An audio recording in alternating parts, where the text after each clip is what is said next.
Tahun 2007 itu saya hamil lagi, ngelahirin anak yang ke-6. Itu malah jam 12 malam saya ngelahirin. Pas mau ngeluarin ari-arinya ini susah payah, ya Allah, udah gak kuat.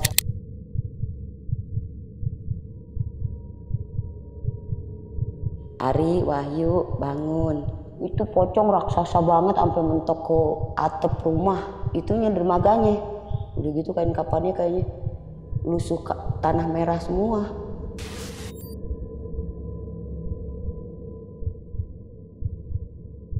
Hati-hati itu di bawah, awas darahnya jangan netes ke bawah. Sebelumnya kok ngelakuin apa nih, kok tiba-tiba sampai ada kasus kayak gini?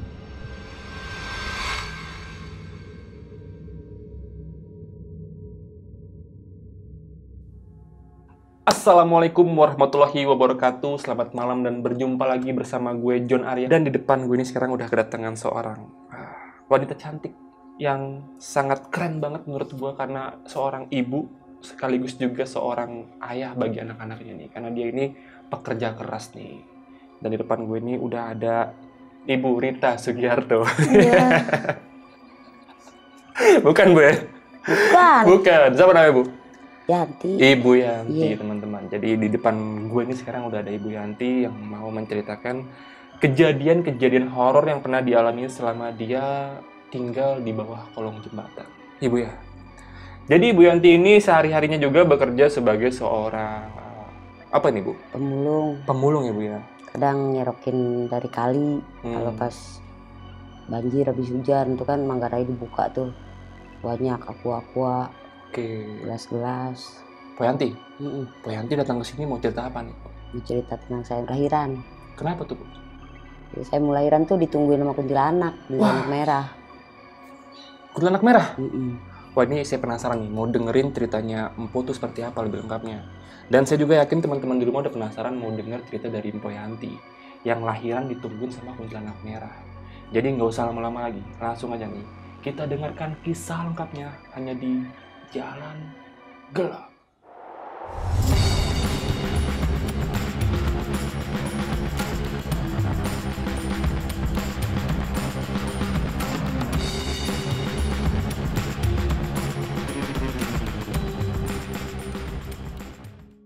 Saya kan tinggal di kolong jembatan. Nah, anak saya tuh 9. Pas saya mau ngelahirin anak yang keempat, itu jam 1:30 malam saya ngelahirin. Udah gitu sama dukun bayi udah bilang, waspada katanya, jangan sampai lengah. Soalnya udah ada yang nungguin, kata gitu. Kami orang kan nggak begitu paham yang begitu-begituan kan. Udah nggak fokus ke situ. Udah tuh lahiran udah dirapi-rapiin, tinggal kata dukun bayi, ini jangan ditinggal, ibunya mau nyuci hari-hari dulu katanya dukun bayi itu bang. Udah gitu udah nyuci hari-harinya juga nggak jauh, masih kelihatan. Saya sama suami saya sambil merhatiin anak, kok itu dukun bayi kok ngoceh sendiri, ada senyum, ada marah, terus kayak tangannya gerak-gerak gitu, kayak tarik-tarikan gitu. Penasaran, dipanggil, mak nggak nengok-nengok, diem aja, malah nengok begini lagi. Udah tuh nggak lama udah selesai. Mau bangun tuh susah, dukun bayi itu kayak mau jatuh gitu, sampai suami saya lari kan, megangin takut jatuh, namanya di kolong bawah jembatan ya kan, kalau nggak buru-buru dipegangin nyebur ke kali. Udah sadar kasih air minum dukun bayinya tuh, cerita, mak tadi ngapain, ngoceh-ngoceh, marah-marah, terus ada senyum, terus kayak tangannya tarik-tarikan.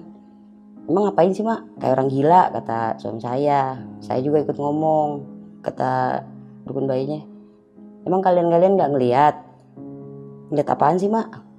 Itu tadi di samping emak itu ada yang nungguin, dia marah-marah, ngerayu, kata gitu.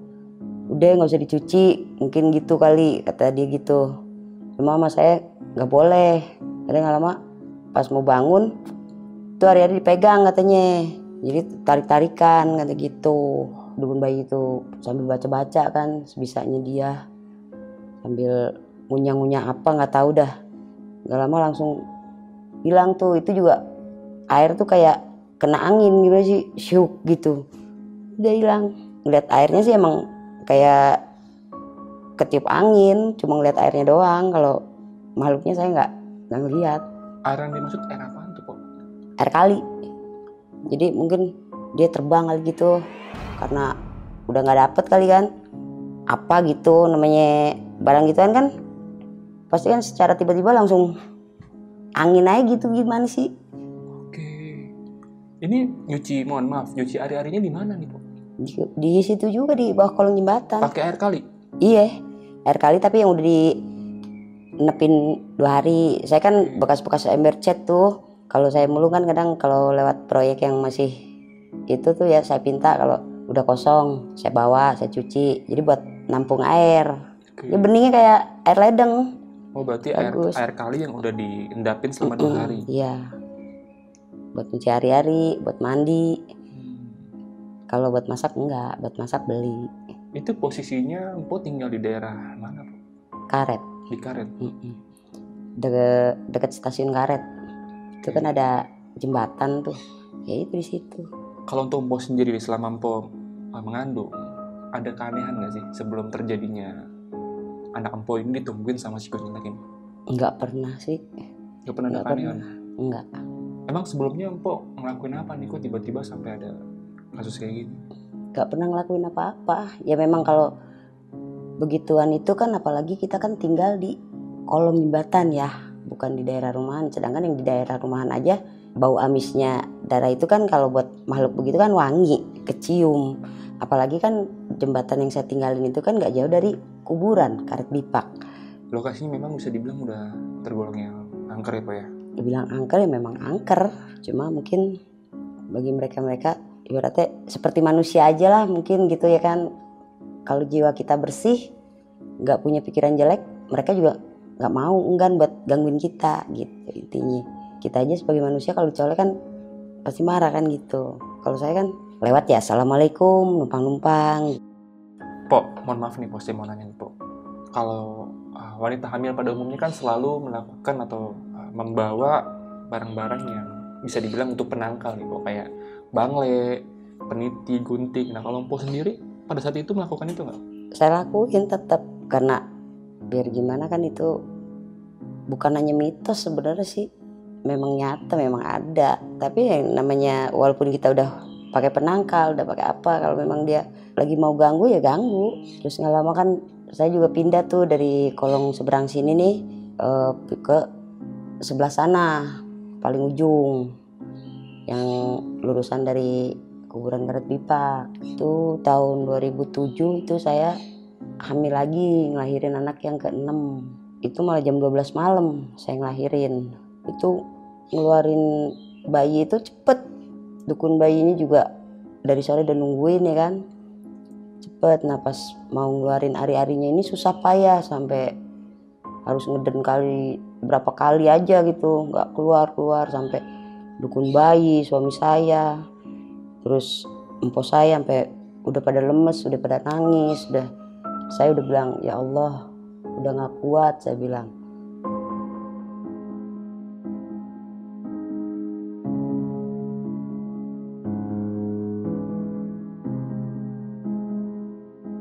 Akhirnya suami saya jangan bilang begitu Bu, kasihan ini anaknya katanya. Ayo berusaha kata gitu kan. Terus saya berusaha, ya Allah kalau memang saya masih diberi kesempatan hidup untuk merawat bayi titipan Engkau ya tolong berikan kekuatan.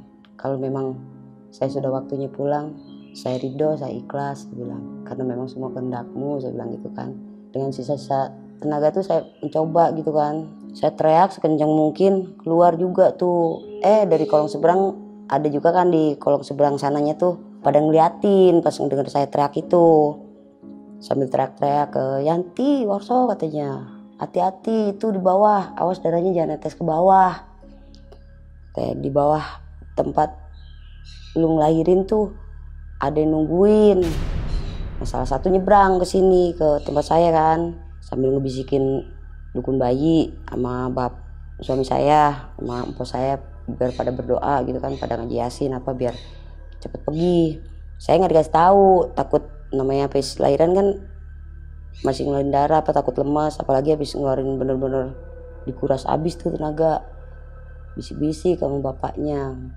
Saya penasaran kalau udah tenangan dikit gitu kan, tadinya bapaknya nggak mau cerita, takut saya ngedrop lagi kan, namanya baru ngelahirin. Bapaknya cerita juga kepaksa, kata tadi tuh pada teriak, maksudnya jangan sampai daerah kamu tuh netes ke bawah karena di bawah ada kepala, matanya merah, cuma kepalanya doang. Memang di situ ada gorong-gorong pembuangan air dari kuburan Bipak. Udah berdoa aja Bu, berdoa mudah-mudahan nggak ada. Masih tetap tuh di seberang teriak-teriak, udah manggilin, kalau kata orang mah Pak Ustadz gitu, minta tolong. Masa ya nggak mau sih nolongin orang, apa gunanya kalau nggak mau nolong kalau jadi Ustadz kayak gitu. Akhirnya mau kan dari Duku Pinggir situ. Alhamdulillah pergi itu. Terus saya udah ditangisin banget. Jadi kepala sepotong doang katanya, matanya merah nyala. Jadi kan di kolong itu kan, di kolong jembatan itu saya bikin kayak begini, bale-balean gitu dari di atas air gitu. Kalau untuk yang ngelihat sosok kepala ini, suami ibu ngeliat juga nggak? Suami saya enggak, kan suami saya di atas bale. Ini saya tiduran di samping sini, suami saya di sini, empok saya di sini, dukun bayi. Berarti yang ngeliat orang dari seberang nih? Iya, yang dari seberang. Jadi ngeliat mata merah gitu kan, disenterin, sekilas ke senter, nggak lama disorotin, hilang. Pas senternya dimatiin, matanya doang nyala merah. Akhirnya kami baca-baca, terus nunggu Pak Ustadz datang. Alhamdulillah pergi. Di saat Pak Ustadz datang nih, Pak Ustadz ngapain nih Bu di sana? Baca-baca, terus sambil niupin bun-bunan saya, sama nggak tahu deh ngapain, ngituin badan saya mungkin biar nggak kecium wangi, kalau kata dia makan ya. Kalau ke bahasa kita kan amis darah, kalau bahasanya makhluk-makhluk gitu kan wangi kayak bunga. Oke, ini saya kebayang dengan situasinya pada saat kejadian nih Bu. Di sana pada saat kejadian itu, mohon maaf nih, di rumah ibu ada listrik gitu, pencahayaan? Lampu itu yang dicas, jadi lampu ada 2. Oke. Di atas pala tapi digantung gitu maksudnya, sama di sini di tempat dukun bayi nungguin bayi keluar. Di situasi yang seperti itu harus berhadapan dengan sosok makhluk yang menyeramkan Ibu ya. Tapi untungnya anaknya selamat ya Bu ya? Alhamdulillahnya selamat, karena dari dukun bayi juga alhamdulillah sedikit banyaknya mungkin memang Allah juga masih ngizinin buat titipannya untuk hidup, buat keselamatan saya juga gitu. Dengan cara perantaranya dari dukun bayi, empok saya gitu, dan Pak Ustadz juga. Kalau untuk dukun bayinya nih Bu, sama nggak sama dukun bayi yang waktu melahirkan anak keempat nih? Sama. Malah dukun bayinya sampai bilang begini, dulu waktu ngelahirin anak yang keempat ditungguin Mici hari-hari. Sekarang malah lagi ngeden ngeluarin kepala udah keluar, hari-harinya susah. Sampai udah ditekan, udah diikat pakai kudungan. Kalau orang Jawa kan biar nggak naik katanya kan, diikat sini nih pakai kudungan. Udah dibantu sambil diginin juga, masih nggak keluar juga. Nggak taunya ada yang nahan. Ya itu yang di bawah itu. Yang di seberang juga kalau nggak ngedenger saya teriak gitu, itu nggak tahu kalau saya lagi mau ngelahirin. Pas saya teriak untuk yang terakhir kali tuh buat ngeluarin hari-hari doang, bayinya mah udah keluar. Mereka pada kaget, pada bangun, namanya jam 12 malam. Kenapa? Dikirain berantem apa gimana. Nggak lama tuh ada yang nyala-nyala, disenterin lah tuh. Sekilas kelihatan. Pas disenterin gitu lagi, dia nggak ada. Giran dimatiin senternya, ada yang nyala-nyala. Berarti nggak tahu nih, palanya ini laki-laki atau perempuan, nggak tahu nih? Nggak ada yang tahu. Kan nggak kelihatan jelas gitu. Ada cerita lain nggak yang lebih menyeramkan yang Poyanti alami nih Pak? Setelah anak saya umur 2 tahun kalau nggak salah, yang lahirin itu tadi, yang teman-teman saya masih pada di atas tuh, jam 1-an deh, masih pada di atas. Nah saya tuh sama anak saya yang pertama, sama yang kedua, sama yang keenam ini di bawah. Kalau yang lainnya lagi ikut bapaknya.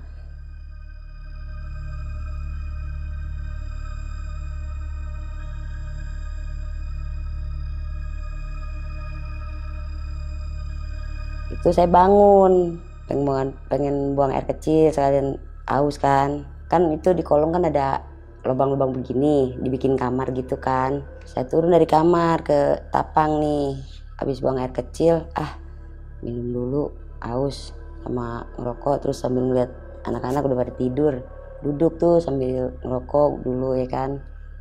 Gak lama saya nengok ke sebelah sono yang arahmu ke tengah, kok tiba-tiba kok ada saya.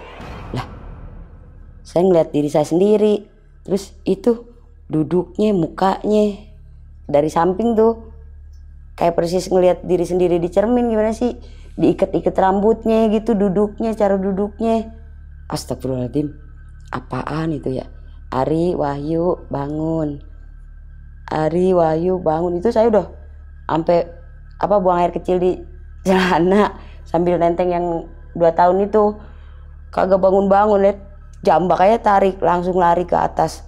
Persis saya tuh baru ngeliat sebujuk-bujuk di kolong jembatan. Saya kan tinggalnya paling tengah, hampir mau ke tengah, paling ujung.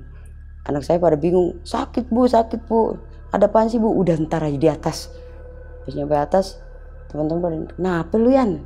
Enggak apa-apa, deh duduk dulu, minum, tenang, ceritain ada apaan. Saya ngendusin, dia bilang mau buang air kecil, sekalian aus mau minum. Masa ngelihat diri saya sendiri di situ lagi ngerokok, duduknya persis, rambutnya diikat-ikatnya persis. Yang bener lu, jangan takut. Demi Allah Rasulullah. Tuh mungkin si Wahyu si Ari juga nengok, mungkin sekilas ngeliat. Ini kan tapang nih, ini kan ke tengah sono kan, masih jauh ke sono kan, orang saya paling ujung, jadi bikin pagar begini kan, kayak pintu gitu kan. Saya kan kalau siang emang duduk di situ, ya itu persis di situ. Saya bilang gitu, lu nggak nakut-nakutin kan? Ya kalau nggak percaya turun aja ke bawah kalau masih ada, saya bilang. Jadi udah menyerupain saya, bener-bener nyerupain saya. Kok kayak kalau kita lagi duduk sambil begini, sambil megangin kepala, sambil rokok, ini rambut diikatnya begini namanya. Kadang kalau habis pulang mulung mandi males nyisir apa kan, persis banget langsung kebirit-birit ke atas. Mau naik tangga sampai mau jatuh, namanya tinggi kan, dari kali itu kan tinggi buat ke atasnya. Bu, berarti ibu tinggalnya bener-bener di jembatan yang iya di bawah, kali, iya sungai itu ya, sungai iya. Ciliwung tuh ya. Iya, lurusannya. Berarti itu pakai apa tuh buat penyangganya bu? Kayu-kayu. Jadi kami orang kalau misalkan lagi mulung gitu, kalau lewat proyek gitu yang udah mau selesai kan, kadang kayu-kayunya banyak yang nggak kepake ya kan. Sebagian kalau ini dijual, kalau ada yang masih mulus gitu. Kalau yang agak rusak kami pergunain gitu, dari sedikit sampai panjang. Sama buat bikin kamar di lubang itu kan, kolong itu kan ada lubang-lubang begini nih. Jadi dibikin kamar, ini kayu begini, cuma gerah, panas. Namanya beton. Terus di situ kan ada inian kabel juga, jadi kami kebantu sama kabel PLN itu, yang kabel merah yang gede-gede. Kebantu itu, kalau nggak kebantu itu mah prosesnya banyak lagi bahan-bahannya. Nggak ngeri jatuh bu? Mau ngeri nggak ngeri ya mau gimana lagi, kami ngontraknya nggak mampu. Kerjaan kami cuma mulung pun nggak bisa setiap hari dijual.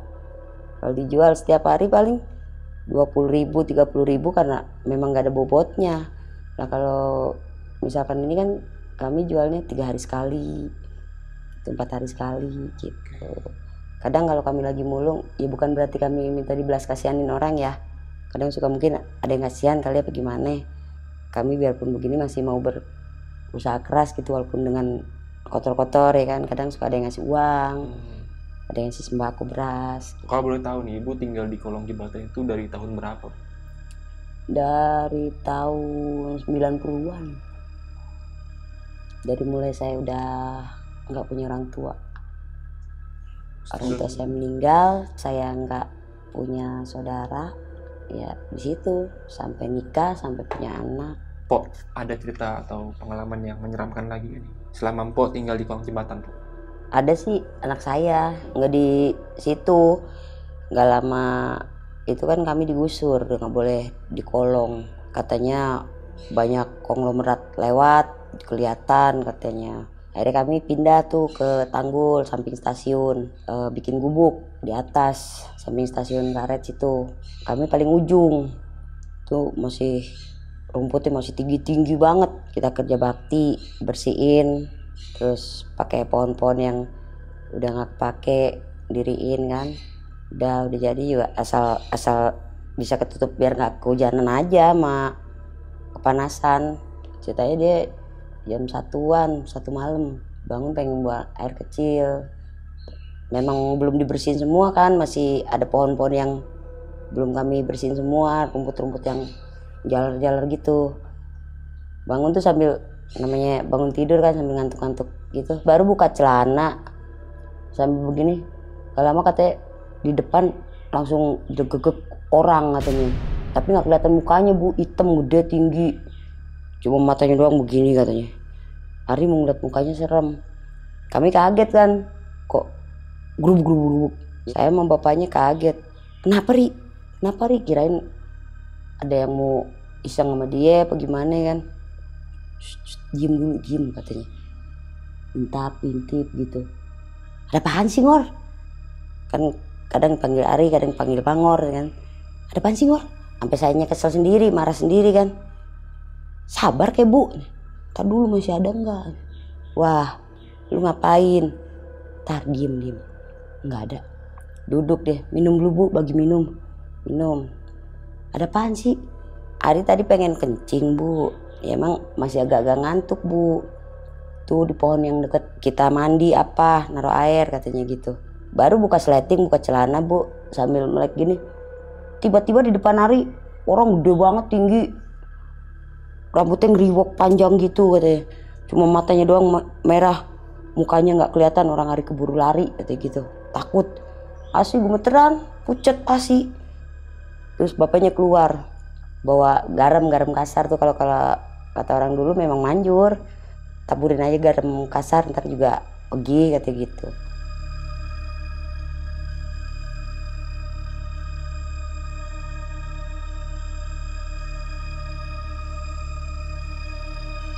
Saya nggak berani ikut keluar, ngilu juga, iseng. Nggak lama balik lagi bapaknya. Ah, apaan sih Ri, bohong aja, orang nggak ada apa-apa.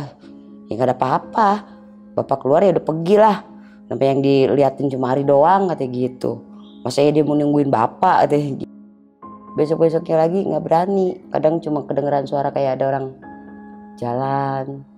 Kalau mau maghrib malah kayak jelek gitu, kayak orang main lompat tinggi. Tapi kalau malam Jumat itu udah apa aja dengerin. Masih banyak pohon-pohon yang nggak ini kan. Kalau sekarang kan udah bersih, kalau sekarang udah nggak serem. Nah terus kan nggak lama, kalau nyuci kan saya ke sumur tuh, dari belakang ke depan kan, deket kolong, deket pipa PDAM. Saya kalau nyuci emang malam, kalau siang kan banyak orang pada mandi, pada apa. Tapi di samping stasiun kan emang udah sepi kalau udah jam segitu. Nyuci enak aja di sumur tuh pinggir kali, kan ada sumurnya tuh. Emang air dekan dari kali juga. Anak saya tidurin di dermaga, situ kan ada bekas dermaga, dulu kan emang ada perahu. Cuma udah lama nggak dipergunain lagi kan, udah nggak ada perahunya. Jadi dibuat peristirahatan orang yang kerja kali, PSU Badan Air. Saya tinggal sekali sambil saya tengok, takut kedengeran nangis apa kan. Pas nengok ketiga kalinya, kirain apaan ya, penasaran bilang.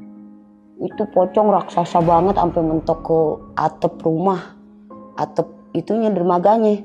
Udah gitu kain kapannya kayaknya lusuh tanah merah semua. Serba salah ya kan, udah saya tinggal aja, saya lari, takut anak saya kenapa-napa kan, takut diapa-apain. Katanya anak saya cuma ngek-ngek doang, mungkin agak berasa gimana kali, namanya anak kecil kan masih bisa ngerasain yang begitu-begitu kan.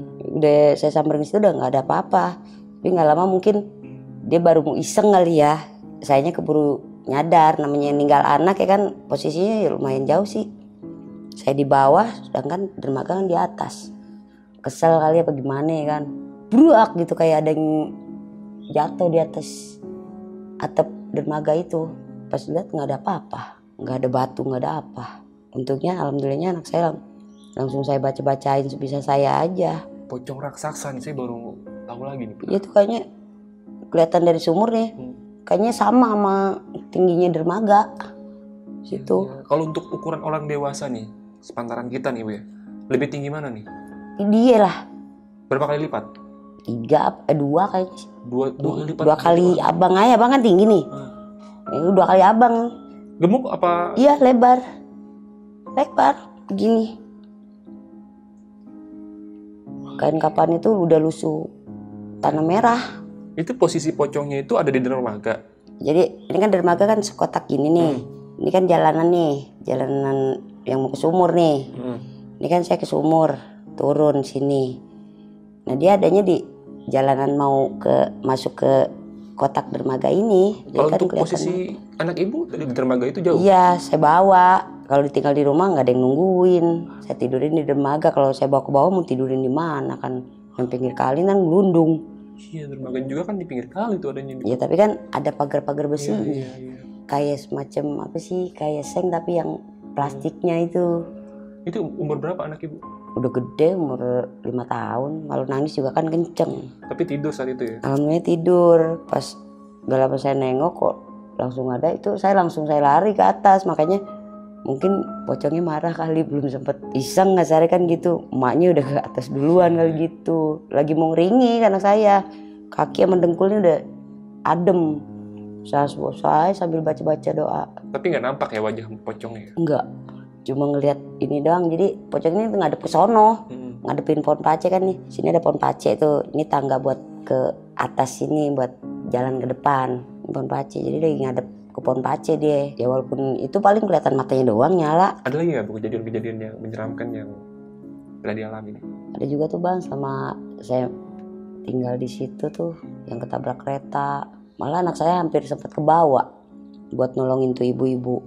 Jadi tuh ibu-ibu tuh mau nyebrang. Itu pintu kereta padahal udah ditutup. Udah diperiwitin juga sama yang jaga keretanya tuh, yang jaga pintu keretanya. Masih maksain aja lari, handphonenya jatuh. Mau balik lagi, udah diteriakin gak usah dibalikin lagi, gak bakalan hilang. Itu kereta selimpangan 2. Mungkin karena emang udah ditutupin kali ya, apa gimana. Anak saya udah nolongin. Ini kereta udah nyampe kolong jembatan layang tuh. Ini orang di sini. Anak saya yang nomor 2 itu udah megang tangannya. Kan jatuh tuh, jadi kayak sengaja. Padahal nggak ada batu, nggak ada apa. Dilalanya mau ngambil HP tuh dia jatuh klumpruk gitu. Orangnya emang nggak begitu gemuk. Sama si Ari buru-buru ditangkep gini kan, dibangunin, ditarik. Berat banget katanya bu. Ini ibu-ibu udah dibilangin sama Ari, udah bu HP-nya ntar aja. Itu kan temen ibu masih ada di belakang. Tuh udah dikit lagi kalau nggak anak saya ditarik sama temennya dari belakang sambil baca bismillah, mungkin anak saya juga ke bawah ketabrak. Jadi dia mungkin tarik-tarikan kali sama makhluk itu kali ya. Ibu itu dibilang udah diterakin sampai satu peron itu yang lagi nunggu kereta teriak semua. Potong jadi 2. Yang satu pas depan anak saya nih.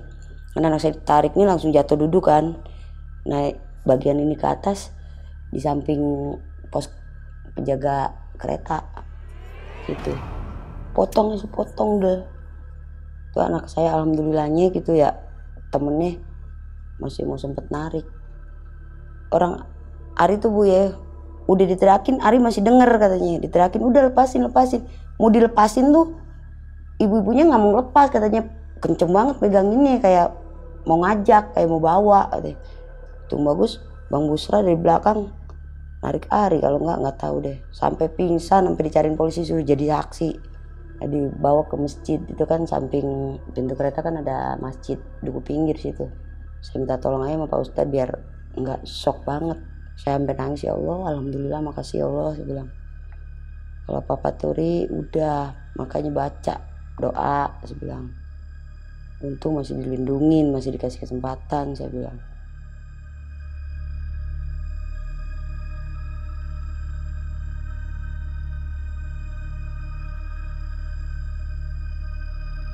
Terus ada lagi temennya bapaknya, habis pada minum, namanya kawan lama mungkin ya, kangen apa gimana. Habis pada minum pada mencar masing-masing. Yang satu masih di rel kereta, dulu kan masih bebas gitu kan, belum dijaga-jaga satpam apa. Ditinggal, teman-temannya pada kemana. Dia udah mabuk parah, jalan sempoyongan, udah mau subuh malah itu mah. Ketabrak kereta gerbong, kereta Jawa, mau subuh itu. Hancur malah itu mah, cariin, nggak taunya coba lihat yang di Cipto katanya yang ketabrak kereta kemarin. Kan memang mukanya juga udah cakadul gitu kan. Akhirnya dilihat, untung bagus salah satu temennya ada yang tahu kalau di pahanya dia satu ada tato namanya dia. Baru ketahuan tuh. Kalau nggak dari itu mah nggak. Orang matanya satu nggak ketemu, terus kupingnya jadi emang berantakan udah kayak daging tetelan. Bapaknya malah nggak berani deketin, takut didatengin gitu. Setelah dikubur beberapa hari kemudian tuh teman-teman bapaknya pada ngadu ke bapaknya tuh, katanya gue didatengin, kita orang lagi pada minum didatengin katanya, nanyain mata lah apa ya, kami orang pada kabur. Tapi kalau bapaknya sih gak didatengin itu. Jadi dari cerita kawannya datang juga dalam posisi memang hancur, matanya gak ada satu katanya. Jadi datang tuh seolah-olah dia nyariin bandanya dia yang hilang gitu loh. Namanya orang ketabrak itu kan biarpun gimana pengen utuh kan, memang matanya satu itu nggak ketemu, udah dicariin diteliti juga, mungkin kayak bola kali mental gitu ya. Bapaknya aja sampai merinding, ih gue nggak pernah jahat sama almarhum, jangan sampai didatengin, walaupun masih punya sangkutan gue dari udah ikhlas katanya gitu. Serem ngedenger temen-temen pada ngomong itu nggak sekali dua kali katanya kalau dateng gitu, mau 40 hari itu masih ngelimpung di situ aja. Saya sih emang gak pernah ngalamin, bapaknya juga enggak, kawan-kawannya bapaknya aja pada cerita gitu. Makanya dari itu udah nggak pada berani lagi di situ, takutnya keembet lagi ya kan, setan budeknya nggak pakai mata di situ mah.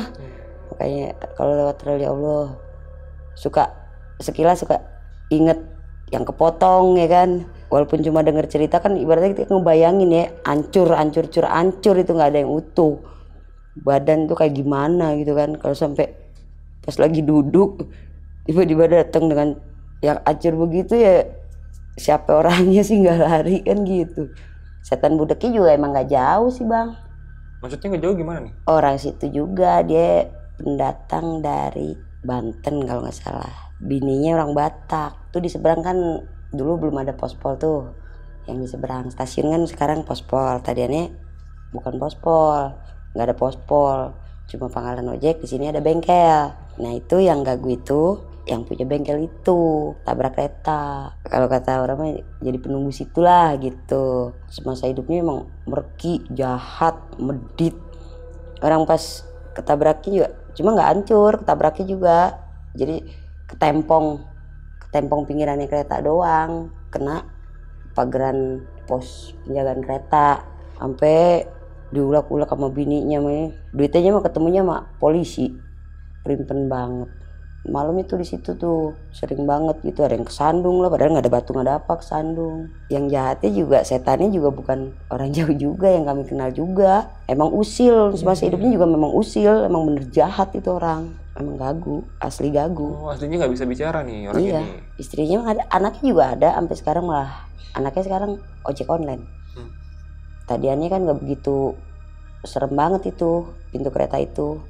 Nah semenjak kejadian si gagu ini meninggal di situ, ketabrak di situ, kalau ada yang minta angin doang nih, namanya kenal ya kan, timbang ban kempes kayak tukang ojek apa, bagi angin gitu-gitu kan.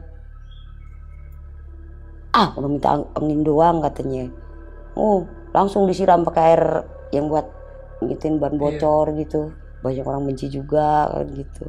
Oh jadi setelah kejadian itu nih mulai banyak korban-korban di situ nih. Setiap tahun tuh ada aja. Kalau enggak 2 tahun kadang. Enggak ada yang selamat, enggak pernah ada yang selamat. Kemarin doang tuh terakhir yang penumpang kereta Bekasi. Jadi dia turun dari angkot.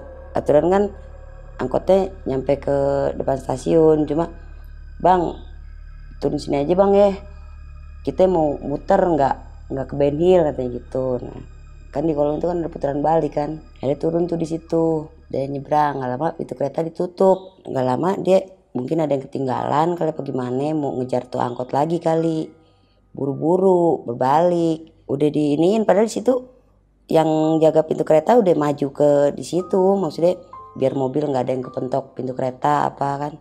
Udah dibilangin tar dulu sabar kereta udah deket, namanya kereta baru berhenti ya kan, jadi agak pelan, akhirnya jatuh kelumpruk begitu. Tapi untung bagus hidup sih, cuma ini doang sobek. Saya sampai kaget, aduh siapa tuh, jangan anak saya. Sampai ngedeketin, alhamdulillah bukan ya kan.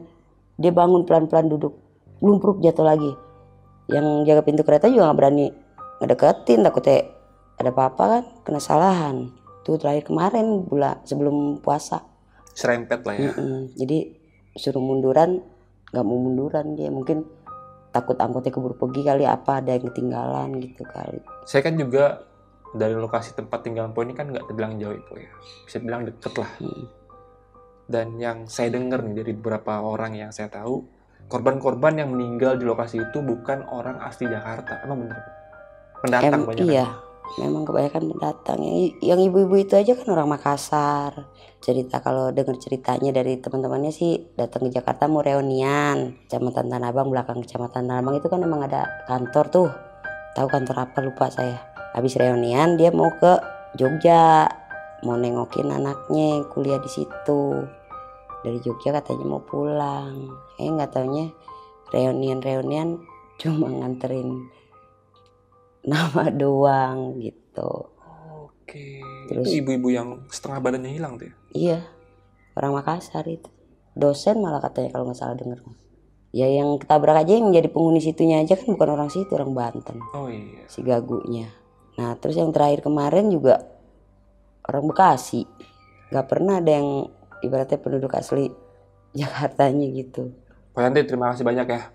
Sudah mau Sama-sama. mampir, sudah mau menceritakan kejadian yang pernah terjadi nih Bu ya. Iya. Pok, berarti sekarang anak Empok ini ada berapa nih Pok? 9. 9? Nggak nambah 2 lagi Pok? Enggak, udah capek dan juga kondisi saya udah tua dan juga punya penyakit. Makanya pas kemarin terakhir ini seumur hidup dari anak pertama sampai 9, yang 8 normal dukun bayi, yang 1 baru ngerasain masuk rumah sakit, nginjek rumah sakit, cesar. Darah saya 190/100. Alhamdulillahnya kita punya presiden baik hati, diadakan BPJS Gratis tuh ya? gratis tanpa peser pun. Berarti ini anak yang terakhir sesar nih? Cesar. Oh, Tadiannya mau lahiran di di bidan, saya nggak mau di puskesmas, apalagi malam kan. Akhirnya di Jompongan, terus diperiksa. Kami bukan masalah biaya atau BPJS. Ini darah ibu tinggi, udah gitu kan kaki saya pada bengkak, dipencet gini nih. Kalau ini kan langsung balik, ini enggak, pelan banget gitu. Udah gitu posisi bayi juga nggak lurus. Susah. Digini-giniin, nyungsang sih enggak, cuma kurang geser dikit doang ke tengah. Cuma digini-giniin pakai alat yang kayak ulek-ulek gitu, nggak bisa. Dikasih surat rujukan deh ke Tarakan. Selama di perjalanan masih kuat nggak Bu? Insya Allah saya bilang. Yang penting waktunya sakit berhenti naik motor. Sayanya nggak mau naik bajai, diajak naik bajai nggak mau, mana gerimis. Nyampe ke sono aja baju daster basah. Dokternya sampai ngomel-ngomel, bapaknya diomelin. Kami nggak percaya kan, nyoba di bidan lagi tuh di Petamburan yang ada betel. Nomor 4 ya? Iya, itu kan ada puskesmas. Nah di sini kan ada gang tuh, di situ kan ada bidan. Oh iya, ada bidan, tahu. Sampai berantem di situ, teman bapaknya. Pada ketakutan amat nggak dibayar sih, pada ketakutan amat pakai BPJS sih. Bapak kalau bicara hati-hati, kami nggak mau ngambil risiko tinggi. Bidan itu nggak sekomplit rumah sakit. Ibu ini darahnya tinggi, dikasih rujukan ke, udahlah ke Tarakan aja. Akhirnya di Tarakan itu ada infusan kanan kiri, obat di sini dicek 190/100. Untung bagus, ibu katanya masih kuat. Alhamdulillahnya berarti masih bisa bergerak, nggak sampai drop banget. Katanya biasanya kalau orang udah mau nyampe 200 kan yang bahaya kan pernya. Ini makanya saya berterima kasih banyak. Suami saya juga sampai, ya Allah makasih banyak Pak Jokowi ada BPJS gitu kan. Jadi tanpa biaya speser pun ya kan, malah namanya anaknya lucu juga ya, rambutnya gondrong sampai udah jangan dibawa pulang udah katanya. Anak ibu kan udah banyak ini. Diminta rambutnya tebel banget enggak ah, biarpun kami susah nggak tega lah, nggak tegal. Dia bilang nanti di ini nanti kalau udah sukses dipulangin. Nggak mau. Anaknya perempuan laki-laki? Perempuan, Terakhir tuh ya? namanya Kirei. Alhamdulillah walaupun kami susah gitu ya, berkah aja karena Iya. dari keikhlasan kami, keriduan kami. Yang penting ikhlas Bu ya. Ikhlas Semua ngejalaninnya, insya Allah ada intinya jalannya. Ikhlas ridho. Nah, ini pelajaran yang bisa diambil dari seorang Poyanti nih ya. Harus ikhlas dalam menjalani setiap kehidupan, karena nanti ada balasan yang setimpal ya Bu ya. Iya, Dengan apa yang kita kerjakan itu di udah dunia ya Bu pasti. ya. Allah sudah menjanjikan semuanya itu kok. Yang penting intinya kita benar-benar ikhlas aja dah. Ikhlas, jujur. Oke, sekali lagi terima kasih banyak buat Poyanti, sehat selalu buat Sama-sama. Mpok, sehat juga Terima untuk kasih. suaminya di rumah. Anaknya juga nih yang 99 ini semoga jadi anak yang sehat dan sukses ya Bu ya. Amin. Yang bisa membahagiakan orang tuanya Amin. supaya bisa diangkat derajatnya nih sama anak-anaknya. Amin insyaallah. Dan terima kasih juga untuk teman-teman Jalan Gelap yang sudah menyaksikan video ini dari awal sampai akhir. Semoga ada hikmah yang bisa diambil dari setiap cerita yang diceritakan oleh narasumber kita pada hari ini. Dan jangan lupa untuk saksikan terus Jalan Gelap karena masih banyak video-video menarik yang wajib kalian saksikan. Dan buat kalian yang mau jadi narasumber seperti Poyanti, kalian bisa langsung aja DM ke Instagramnya Jalan Gelap atau hubungi nomor telepon yang tertera di layar ini. Dan akhir kata, gue John Arya. Assalamualaikum warahmatullahi wabarakatuh.